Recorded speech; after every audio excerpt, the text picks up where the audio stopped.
অন্ধ মানুষ স্বপ্ন দেখেন কি? কালো অন্ধকার, নাকি কিছুই না? বিজ্ঞানের উত্তর শুনলে তোমার মাথা ঘুরে যাবে।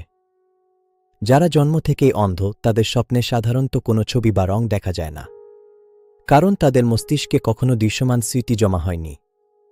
পরিবর্তে তাদের স্বপ্ন ভর্তি হয় শব্দ, স্পর্শের অনুভূতি, গন্ধ এবং স্বাদ দিয়ে। উদাহরণস্বরূপ, কারো গলার আওয়াজ, কোনো কিছু হাত দিয়ে ছোঁয়া, ফুলের গন্ধ বা খাবারের স্বাদ। আর যারা বড় হয়ে পরে অন্ধ হয়েছেন তারা অনেক সময় আগের দেখা রং, মানুষের মুখ, জায়গা এবং ছবি স্বপ্নে দেখতে পান। তবে সময়ের সাথে সাথে এই ভিজুয়াল অংশ কমে যায়। মজার ব্যাপার হল, অন্ধদের স্বপ্নে অন্য ইন্দ্রিয়গুলো আরও তীব্র হয়ে ওঠে। তাদের স্বপ্ন গল্পের মতো হয়, আবেগ থাকে, কিন্তু দৃশ্যের বদলে অনুভূতি দিয়ে তৈরি। মস্তিষ্ক কি অদ্ভুতভাবে নিজেকে অভিযোজিত করে। তোমার স্বপ্ন কেমন হয়? অন্ধদের স্বপ্ন নিয়ে তোমার মতামত কি? কমেন্টে বলো। ভিডিওটা ভালো লাগলে লাইক করো এবং শেয়ার করো।